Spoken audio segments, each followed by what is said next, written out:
I have you loud and clear. Hello. Welcome. Science. And that is to say, physics, medicine, nature, or space, time, the brain, life, the universe. This week, new ways to spot cancers much sooner, repair nerve injuries, and also fix hip arthritis. We're looking at several major medical breakthroughs that are waiting to happen. Plus, in the news, how advertisers can profile your personality online to boost their sales, and scientists dig up evidence of winemaking from 8,000 years ago. I'm Katie Haler. I'm Chris Smith, and this is The Naked Scientists. The Naked Scientists podcast is powered by ukfast.co.uk.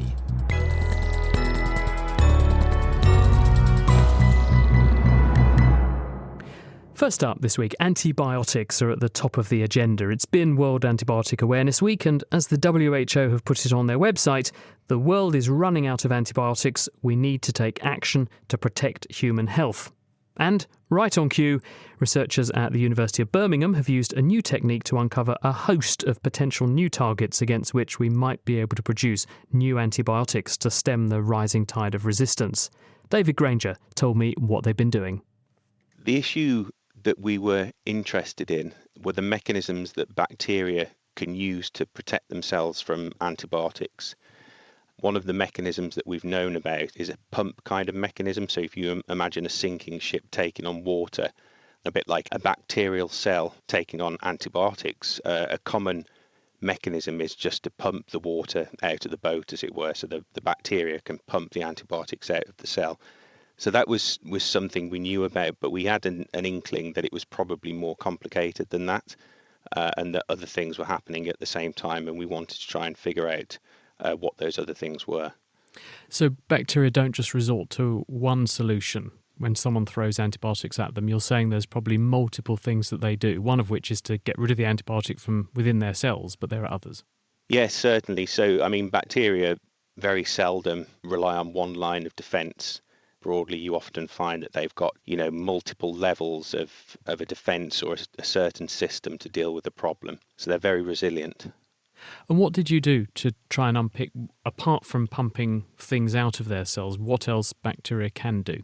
So we use a technique which is called chromatin immunoprecipitation.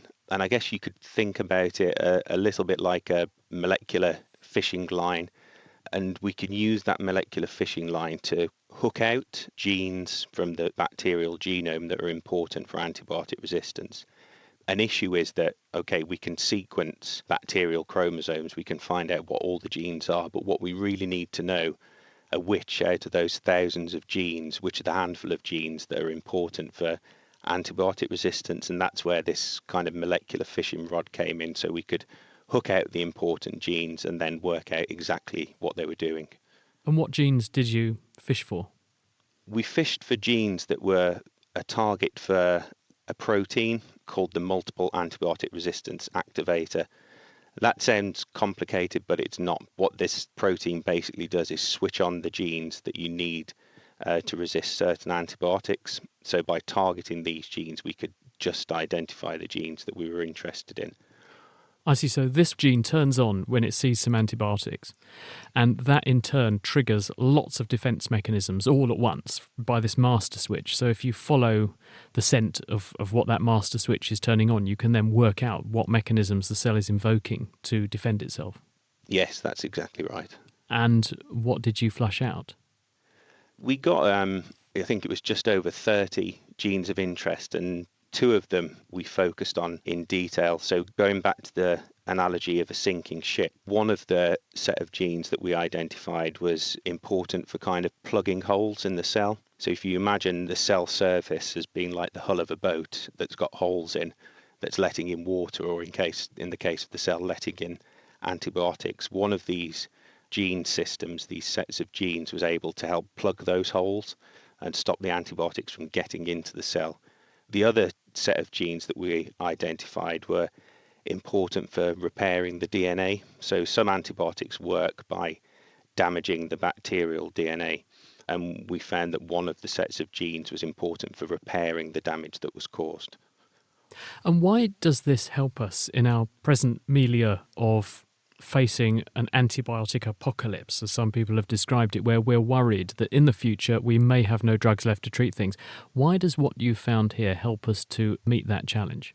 Well, what we can probably do is that now we know about these defense mechanisms, we can start to perhaps make new drugs that can target the defense mechanisms. So if you knock out or hinder one of the defense mechanisms, we would expect make the bacteria more sensitive to certain antibiotics. So for example, if you take the genetic system that's important for blocking the holes in the surface of the cell, you can imagine that if you could hinder that system, it might allow antibiotics to get into the cell more easily.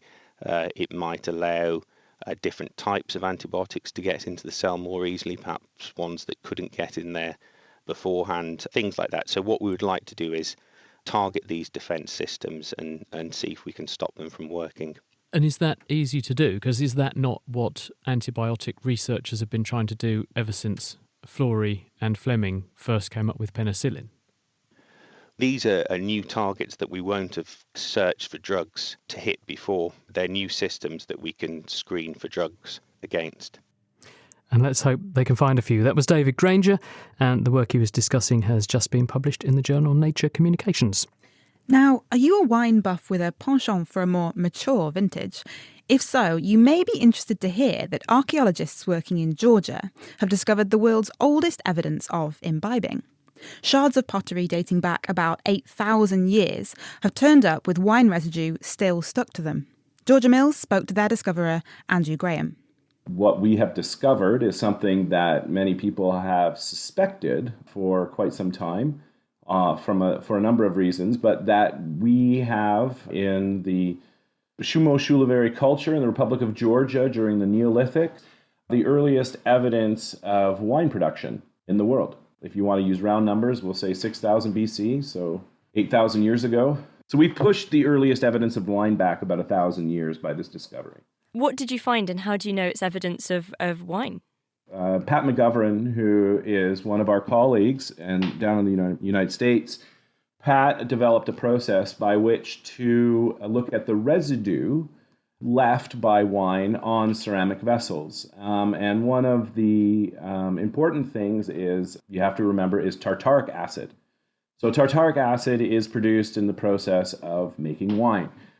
So he developed a process by which he would look at the absence or presence of tartaric acid on the inside of ceramic vessels. We also test the surrounding soil, so we can also test for if there is tartaric acid in the soil in high amounts.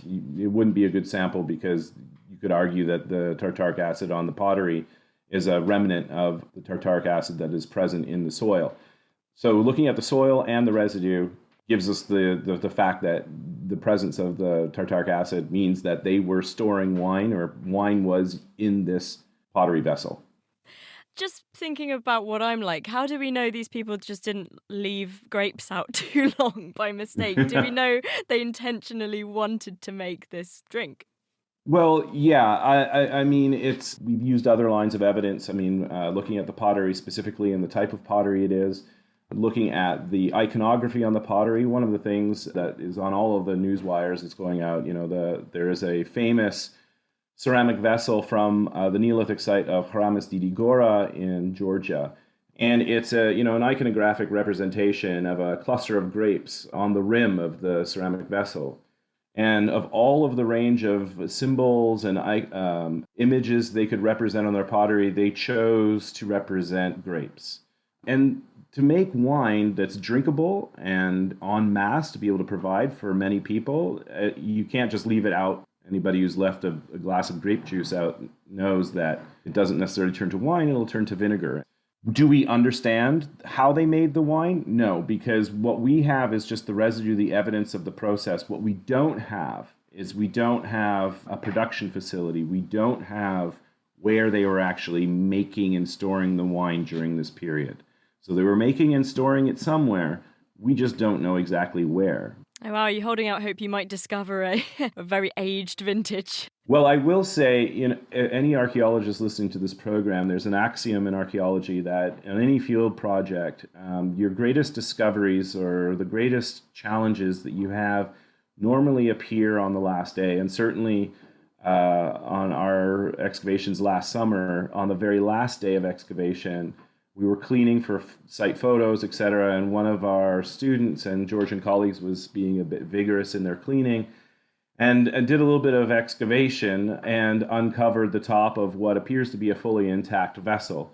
And so we're like, because usually what we found on this site thus far are fragments of vessels. Unfortunately, we had to rebury it because we just didn't have the time to excavate it. So it's a treat waiting for whoever's the lucky square supervisor to excavate next summer. Oh, wow, you reburied this pot. Yeah, well, we didn't rebury it. We just covered it. We put material on top of it, and then we covered that with soil. We know where it is. No one else knows where it is, and we'll go and recover it. Brilliant. I hope it's still there when you go back. Me too. Looting is an issue in all countries. We're very fortunate, however, the local communities around where we work, we have a problem of the local herders running their cows through our site, leaving us little treats every day as they move their cows through. But they keep an eye on things for us, and so we're pretty confident that everything will be as it is when we return. Well, let's hope so. That was Andrew Graham from the University of Toronto, and those findings were announced this week in the journal PNAS. Got a biological brainbuster or a chemical query? Ask the Naked Scientists. I just wanted to know about sleep paralysis. Is it a disorder or condition, and can it be cured? How much energy is in moonlight? And could solar panel technology be used to capture this energy? When you cook food with any alcohol, how much, if any, percentage of the alcohol stays behind? Every Friday, the Naked Scientist and Cape Talk unravel the science behind those weird and wonderful questions you've always wanted to ask. Download and listen for free at thenakedscientist.com/ask, or simply search and subscribe to Ask the Naked Scientist on your favourite podcast app.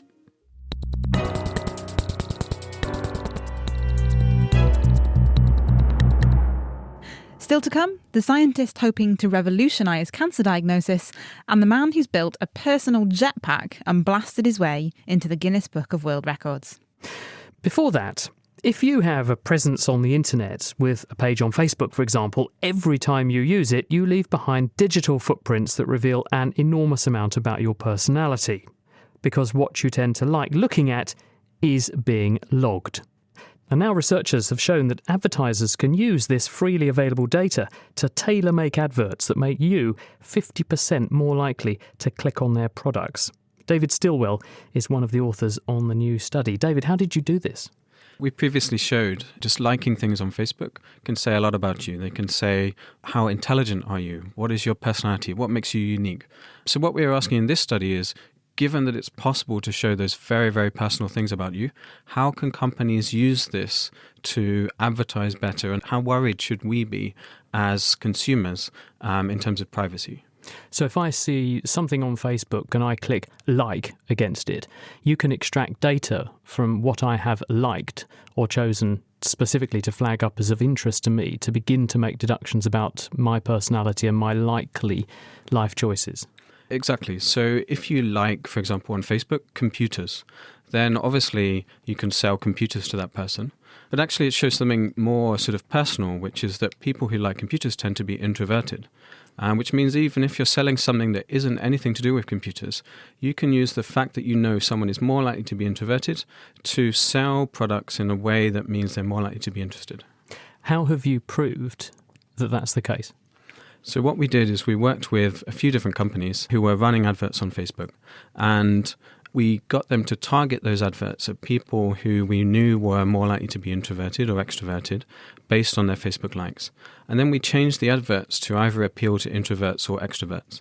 So, for example, we worked with a cosmetics company, and we had an extroverted advert, dance like no one's watching. So it was a picture of a woman in a club. She's sort of got her hands in the air, she's dancing around, and everyone's looking at her because she's the center of attention, and that's the ideal for an extrovert. So then we had a different advert for introverts. This was beauty doesn't have to shout. So it's a woman looking in a mirror. It's about her own opinion of herself. It's not about what anyone else thinks. And this is what an introvert looks for. And you know that, do you? That extroverts will engage better with the extroverted type advert, introverts with their focused advert. Exactly. So that's the theory. What we found from targeting these adverts is when the extroverts see the extroverted ad, then they are 40% more likely to click and they buy 50% more stuff. Same thing with the introverts, but when they see the introverted ad. So when you tailor the type of advert that a person sees to the personality of the potential buyer, they're much more likely to engage with the advert and to complete the sale. I mean, haven't advertisers known this for donkey's ages, though? I mean, this is not new, is it, or is it? So what's different here is that whereas previously you might have a sort of an ideal consumer in mind, if you're putting an advert on television, then everyone who sees that advert sees the same advert. But now with micro-targeting on social networks or the internet in general, you can advertise to a specific person given that you've made a prediction about that specific person. So you're really seeing a very personalized advert to you as an individual. I suppose in some respects that may be beneficial because it means that I see things that I'm more likely to want to engage with more of the time. You could use that for good because you could show me positive health messages. For instance, if you wanted to target someone who was at risk of depression, for example, or mental illness, you could focus your advertising at that person and reach a person who needed that help. Could be exploited by nefarious operators though, couldn't it? Exactly. So what we're saying is that you can essentially persuade someone better given that you've got all this information about them that comes from the internet. So you can persuade people to do things that are in their benefit. So, encourage people to save money, encourage people to, take advantage of a pension. You can also persuade them to do things that are not in their benefit. So if you notice that someone has an addictive personality, you might try to sell them gambling products, and that is not going to be in their interest. And the data that you were exploiting on these users on Facebook, because looking at your paper, it was huge numbers, like 3 million people is the sample size that you've looked at. That data's freely available. It's just out there. You can extract that as a third party. Exactly. So any advertiser can go on Facebook and target people who like a specific single product. So that's what we're doing here. So just given one like on Facebook, you're seeing a specific advert from us. But now imagine that, you are Facebook or you are Google and you've got all of the data about one individual. Then you can target adverts or products based on everything that someone likes, not just one thing. What does the legislation say about this? Is this legal? So what's interesting about the Data Protection Act in the UK and also the General Data Protection Regulation that's coming in across Europe and coming to the UK in May next year is that's, one of the key planks is consent to share your information. But what's missing here is the fact that I click on an advert, I am now telling that advertiser that I am an extroverted person or an intelligent person or whatever information, and I don't even realize what information I'm giving away by clicking on an advert. I've never consented to give that information away. I've just clicked it, and I don't even know who that advert is targeted at, so I don't know what information I've just given away. David, thank you very much. That's David Stilwell from the University of Cambridge. The paper he was discussing, he's just published that in the journal PNAS.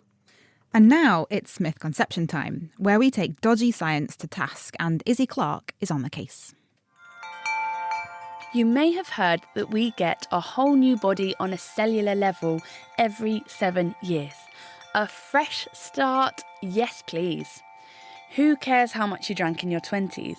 Before long, you'll have a whole new body with new cells and the damage should be written off, right?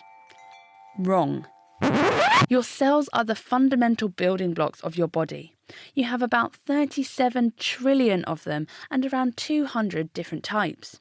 The cells on the inner lens of your eyes have been there since you were a fetus, and the neurons on the outer layer of your brain, which plays a key role in memory, attention and language, to name a few, are never replaced. However, some cells in other parts of your body do regrow. Your skin cells, for example, refresh every 2 to 3 weeks, whilst the cells that line your gut are constantly bombarded with acidic gastric juices, so don't last more than 3 days. But how did we find out how long cells actually last in our body? The atmosphere naturally contains low levels of a radioactive form of carbon called carbon-14. But during the mid-1950s and early 1960s, nuclear weapon tests released large amounts of additional carbon-14 into the atmosphere, where it combined with oxygen to form carbon dioxide. Plants have been taking this in, we then eat the animals that eat the plants, and hey presto, this radioactive carbon-14 has worked its way into the DNA of our cells too. And because it happened at a very specific point in history, and we know how the levels of carbon-14 in the air have been changing since, scientists in Sweden have been able to use this so-called carbon-14 bomb bump to work out how old the cells in different parts of our bodies are, because cells that are being replaced will have new DNA and hence a more recent carbon-14 fingerprint than a cell made longer ago. The scientists in Sweden found that the average cells in the intestines of an adult in their 30s were about 10 years old, and skeletal muscle cells were about 15 years old, showing they'd been replaced several times since those individuals were born. The same tests carried out on brain cells, though, showed that they were as old as the individual, so they weren't being replaced. And if you lose them, you won't get them back. So there we have it. While some cells do replace themselves over time, you're pretty much stuck with the body you've got. So look after it. And it took an atom bomb to prove that. Thank you very much, Izzy, for exploding that myth for us. And if there is some unreliable sounding science that you have come across and you'd like us to debunk it for you, send it in to chris@thenakedscientist.com and we will take a look. Now it's time to dip into the world of tech. A British inventor, Richard Browning, who's the founder of the company Gravity, has built a real-life jetpack and flown it across a lake, getting into the Guinness Book of Records in the process. With us is business angel Peter Cowley, who invests in technology startups. Peter, can you describe this suit for us? It looks like somebody who's on a motorbike racing track. Lots of protection, padding, etc. Because the chap is carrying 6 small jet engines or gas turbines. So each gas turbine, which has got an exhaust gas temperature of about 600 degrees centigrade, so you don't really want to get too close to it, is providing enough thrust together, about 130 kilos, to lift him, his suit, and an amount of fuel with it. So he looks like something out of space, really. So he's got 2 on each arm and then 2 on his back to stabilise him. It sounds like something out of a comic book. Why make something like this? Well, because he's an inventor, I think, and he's just enjoyed doing that. He's found, I had a look on the internet, I found you can buy these gas turbines. They're about £2,500 each. Anybody can buy them. They take jet fuel, kerosene or paraffin. They generate thrust, and they will then push you, lift you in the air, and if you point your arms backwards, they'll send you forwards. Amazing. But he's also he's admitted that he wouldn't want to go too high because he has crashed a few times. So if you look on videos, he's never more than about 2 or 3 meters high. Yeah, I think on the video he got to about 32 miles an hour, yes, but then he went into the lake on one of the attempts. Well, that's great, actually, because that's a great place to land. In fact, there are 2 things he's working on. One is an airbag, so a crash bag, a bit like horse riders have and skiers have, so that if he does crash, then he's less likely to damage himself. I think he's probably broken the odd bone as well. So you mentioned a little bit there, but what kind of novel engineering is required to make something like this? I think it's the most important thing is human courage, actually, which isn't engineering at all. So yes, you can buy the gas turbines, you attach them to yourself. He worked out how to do it in such a way that he's fairly stable. It hasn't got any auto balancing, so he's having to do that by learning. So the most important part, protection, of course, and these gas turbines.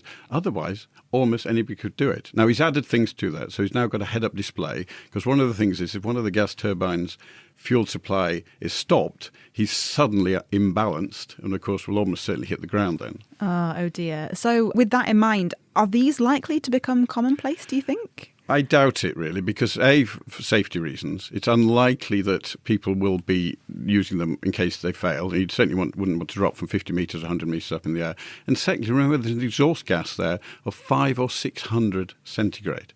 Can you imagine what that's going to do if you get too close to something? Oh dear. Yeah, I mean, it doesn't sound like the ideal thing for a commute, potentially, if you're stuck in a traffic There are a jam or number something. of battery-powered drones, which is another way of looking at it. The great advantage of kerosene, it's actually the fuel density is very, very high. So you should, in principle, be able to go much further for a certain weight, because remember, he's got to carry the weight of the fuel, whether it's the batteries or the kerosene, than he would do with a drone. Now, this, and I think he says it in the video, it's a bit of an indulgent toy at the moment, but could this sort of tech have more serious and long-term applications? Absolutely true in that we will have some sort of personal transport through the air. I'm absolutely confident about that. And about a year ago, or earlier this year, I talked about a drone, a battery-powered drone in Dubai, which may happen or may not happen. So the personal transport, yes. Using kerosene-powered jet engines, probably not. I don't know, Richard. I'd happily talk to him on the telephone to find out what his view is. Okay, thank you very much, Peter Cowley, for taking us through that tech. And if you would like to grab any more information about any of the news stories we have been discussing this week, including the references to the published papers, the full transcripts are on our website. That's nakedscientist.com/podcasts. You'll find the show, and all of the show chapters are there.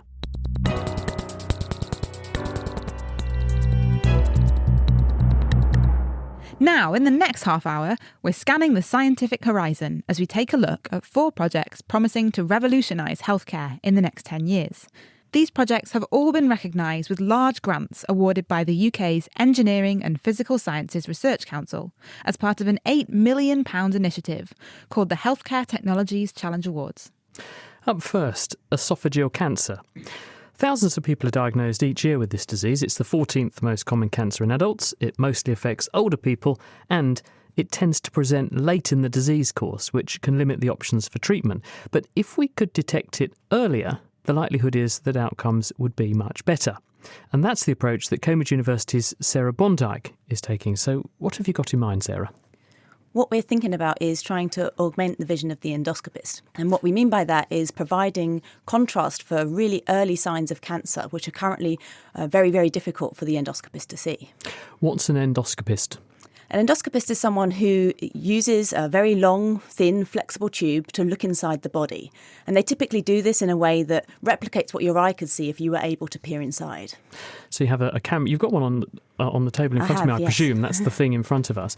So this is a long tube. You're threading it down something. In this case, you'd thread it down someone's throat. And you'd be looking at the lining of the intestine or the esophagus.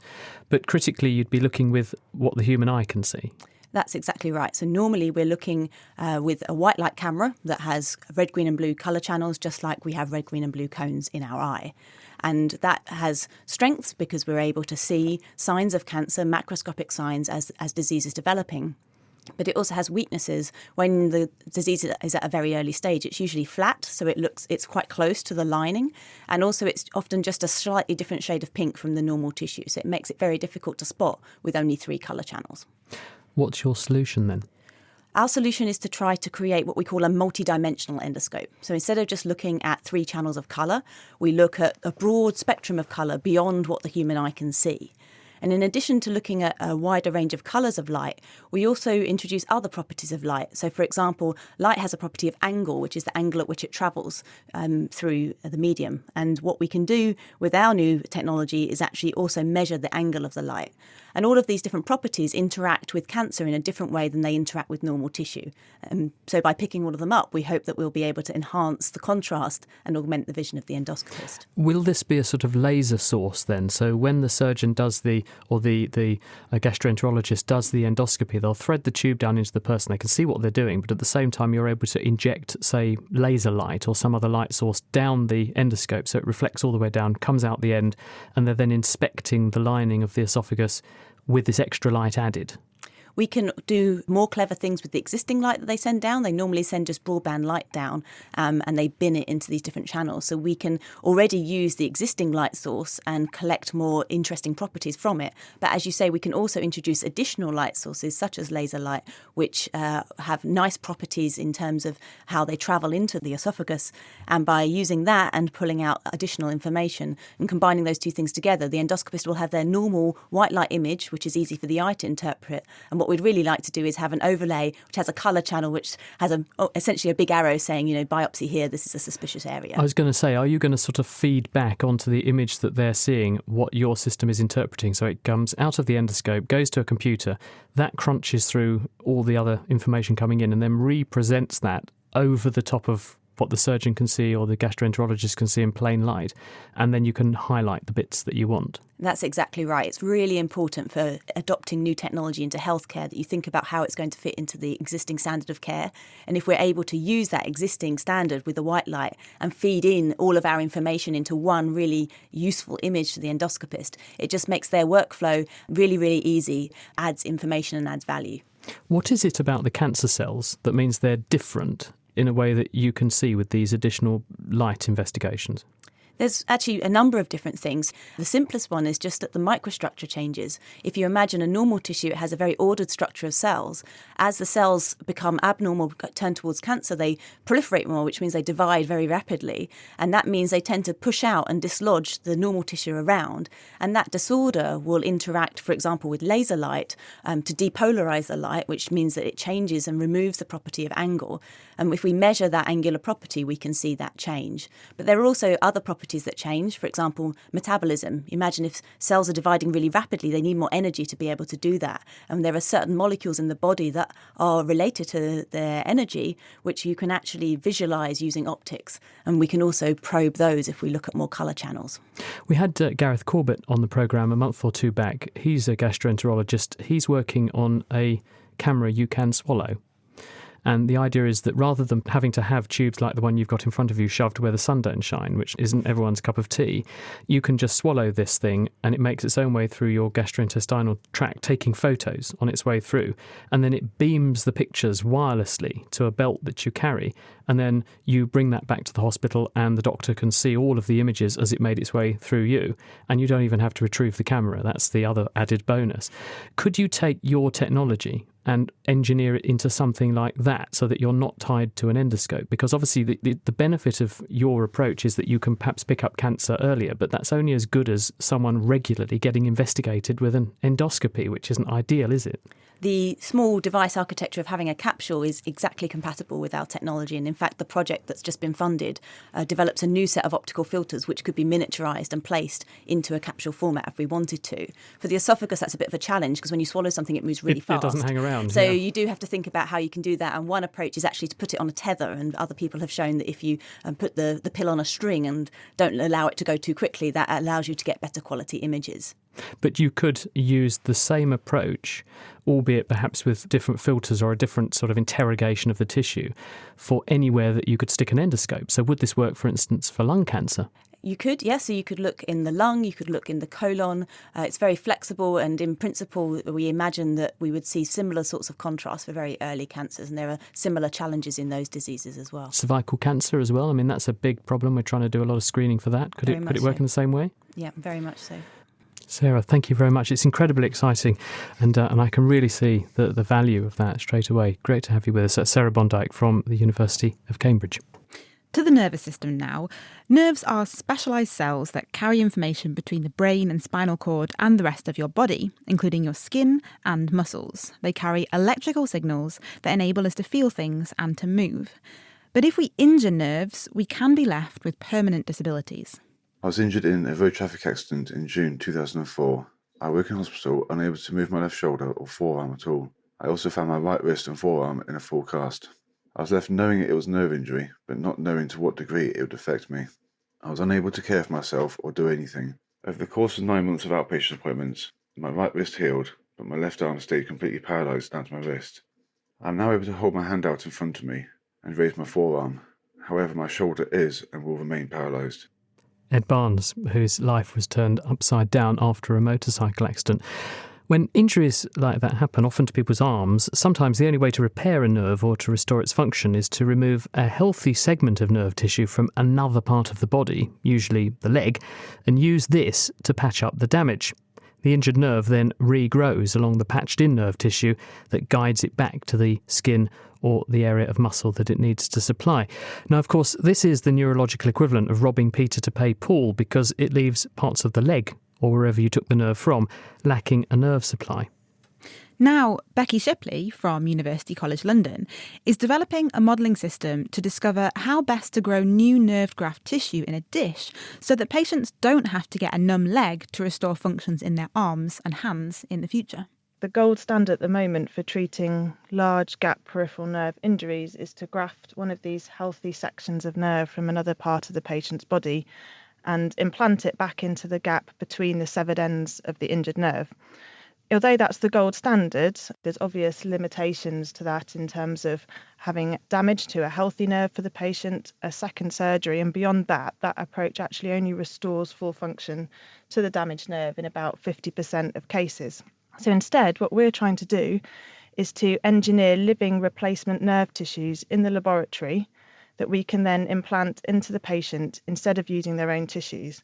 And that could be really powerful, both in terms of reducing the number of surgeries for that patient, but also in how successful the nerve repair actually is. Why is it that this hasn't been done before? So in this area, there's been a huge amount of research that's done in labs across the UK and internationally that has explored a very broad range of different materials, so biomaterials and exciting new stem cell technologies, and tried to use them in combination to repair damaged nerves. But in a sense, it's almost been too successful. So now we're in the position where there are so many different options that it's hard to try and optimize them using physical experiments in isolation, as these experiments that we do in the labs are so expensive and time consuming. So what we are trying to do instead is to use a combination of all of this exciting experimental work with computational modelling, so computer-based work as part of the design process to refine how we put together these tissues in the lab. Can you talk us through the process of growing this nerve tissue? You've got cells that you've taken from the patient. What else is in that mixture? In the most fundamental sense, you can think of it as a combination of cells and materials. So like you say, we have cells which can be from the patient themselves. We combine them with what we call a matrix, which is actually a combination of different proteins.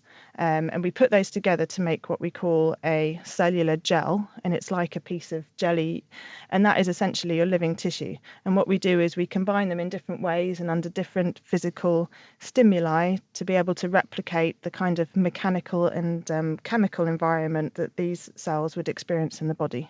And it's that will be bridging the gap that you can't otherwise bridge. Exactly. So that's what we create in the lab, and that's what we would then implant into the repair site. What's really exciting about our approach is that by introducing the computational modelling, we have this whole new framework by which to streamline the design process. And so in the long term, we'll be significantly reducing the costs associated with engineering a really effective and transformative nerve repair solution. But as peripheral nerve surgeon Tom Quick points out, there are numerous other costs to having an operation. Theatre time is a very expensive resource and quite limited, but time to take these nerve grafts is quite considerable. But then the cost to the patient themselves of having lost that function, so having lost the sensation, having extra scars, there's an awful lot of work yet to be done on exactly the impact of having a scar on the leg when you're having your arm repaired and how these scars affect people's body perception and image of themselves. So cost, I think, can be looked at on a number of levels, not just financial. So what difference could growing a patient's nerve tissue outside the body, instead of using this grafting process, have for someone who's had a traumatic nerve injury? Certainly from my point of view as a surgeon, it would give me the ability to have greater options to help patients. A number of times we look to reconstruct nerve grafts and we don't have the ability to take enough tissue to reconstruct that as we would like. The ability to have a product that is entirely designed for the patient to give us everything that we want from a nerve graft, from a tissue to fit a nerve gap, would be amazing. The tissue that we use currently, and we say is a gold standard, we're actually using sensory nerves to reconstruct mainly motor tissue deficits. And we know that that isn't ideal. So we could design it better than what we have now and actually get the right cells to do the right job from the patient themselves. So it could open up a whole new area of clinical treatments. So is it fair to say that it might not necessarily be a difference between not being able to use your arm or being able to use your arm, but it could transform the way in which that is done and the consequences on other parts of the body? So we know from clinical research at the moment that patients' assessment of outcome doesn't really relate directly to individual muscle responses, how strong they are, and how they recover, but it's a global appreciation of how their life has changed. And so what we're trying to do here is give us an awful lot more options to improve the patient experience. It may not make an arm normal. Many of the injuries are actually unreconstructable to bring it back to normal. A sort of Humpty Dumpty injury, you can't make it back to what it was before, but it will improve the overall experience of having a nerve injury. It's amazing stuff, isn't it? That was surgeon Tom Quick from the Royal National Orthopaedic Hospital, and before him, Becky Shipley. She's at University College London. This week, we're looking at revolutions in healthcare that are waiting to happen. Still to come, how scientists are using wireless technology to control the electrical activity of cells, plus we dig up an answer to why so many people pick their noses. Charming. Before that, though, one of the most successful surgeries ever invented must be the total hip replacement. This replaces the ball and socket joint at the top of the leg with an artificial implant. It's performed in people with severe and debilitating hip arthritis. The downside is that these devices only have a limited lifespan before they wear out and need replacing themselves. And as people live longer and they remain active for longer, more and more patients are needing hip replacements, which tend to be more complicated than performing the surgery the first time round. So is there a better approach? Well, Sophie Williams is a medical engineer. She's at the University of Leeds, and she thinks the answer is yes. So, Sophie, first of all, how common is total hip replacement? So if we look at England and Wales, about 90,000 people are having hip replacements every year. But actually, if we look at the people who have hip osteoarthritis and may need one of these hip replacements, we're talking about 11% of over 45-year-olds. So very common, very, very frequently performed surgery, which as people live longer is going to become even more common. Absolutely, yes. And I mean, one of the drivers for my research is actually about hip replacements, seeing what we can do to make those better, so only one is needed, but also about if we can go into these patients earlier on and we can make it so that they're less likely to need a hip replacement. But if someone's hip is worn out and they have arthritis, how can you avoid that happening? Well, we're starting to see increasing amounts of evidence that some people have hips that aren't quite as round, aren't quite as spherical as they should be, and they seem to be more likely of developing osteoarthritis. So this is a condition called femoroacetabular impingement, and already now surgeons are going in earlier when patients present with some early onset of pain. And they will start looking at how they can make that hip more round again, so the progression to osteoarthritis won't be as rapid. Right, so if you could intervene in these people and not do a complete hip replacement, but you do some kind of resurfacing or refashioning to the hip, you could potentially prevent the need for a hip replacement, and you could do it in people earlier so that they wouldn't progress to full-blown arthritis. Yeah, that's exactly the case. The thing is that at the moment, while the surgeons are very good at doing the surgery, they don't actually know, they don't really have the scientific evidence to tell them which bits of the bone they should be removing. So the problem with these hips when they're a funny shape is that they impinge. So if you imagine going into some sort of extreme of motion, and I'm not talking crazy gymnastics here, I'm just talking maybe leaning down to tie your shoelace, that will cause an impingement between sort of the outer round bit of your head and then the rim of the cup. And that outer round will start to cause some damage. So if we can give the surgeon sort of a roadmap of what they need to remove to make sure we don't get that impingement, then it's going to be better. How are you able to model what's going on in a person's hip then in order to give the surgeon that information? So for quite a lot of years now in our labs at the University of Leeds, we've had hip simulators. So these, effectively, we've been putting total hip replacements into them, which we'll continue to do, and we can load them and put them through sort of motion cycles. So previously, we've just tended to put things through walking cycles to see how they perform. But what I want to do in this grant is actually starting to take tissue that mimics a tissue in the human body and to go to extremes of motion to see when you get the damage, so we can then make changes to the hip, as a surgeon would do, and see if that actually in reality really does reduce the amount of damage that we get. Will you ultimately end up then with a computer model where you could take the scan of the individual, plug it into your computer model, and it will then work out where all of the forces are travelling through their joint, and when they were to move in certain positions, when it's likely to impinge or wrinkle up the cartilage in the joint, and therefore you could make predictions for the surgeon without actually having to lay a finger on the patient?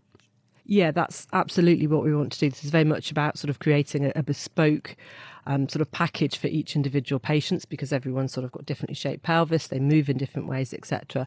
The bit we're missing at the moment is we don't actually know how the tissue physically behaves, so we need this physical experimental sort of simulator in the lab. We need to physically do it and cause this damage in the lab. And what have you got then? Something that resembles a hip joint, but it's sort of sitting with mechanical devices attached to it, so you can see exactly how it's being loaded when it gets moved around. Yeah, pretty much. The exciting part of this grant is I'm going to be collaborating with some manufacturing engineers. So they're really good at coming up with smart materials that will mimic the materials that we have in the body. We can also put various sensors on that, so we can look at the forces that are going through the hip. And then as the shape is changed, we can look at what causes this sort of optimum amounts of change and differences in that. And we can actually start to use some tissue in the lab as well, some human tissue, and look at the changes that you get with that and the damage that's caused. So what will you do then? Three-dimensionally print the structures so that you can get something which is really quite a precise and accurate representation of what's going on in a real hip? Yeah, that is what we'll do. So we can do that to sort of create the funny shape bits, and then we can start to sort of change that shape, and then we can use sort of natural tissue as well on the other side to see what damage that you get as you start to sort of apply those loads and motions.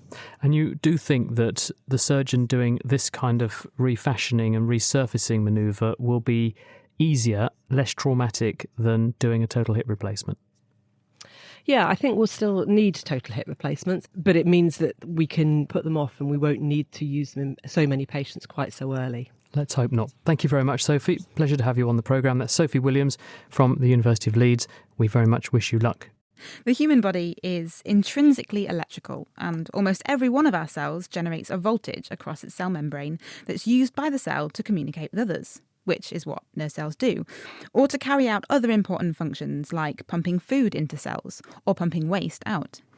Now, as our knowledge of this field grows, scientists are realising that many diseases are actually associated with a disruption in these electrical processes. So, if we can reverse those changes, it might be possible to slow down some diseases.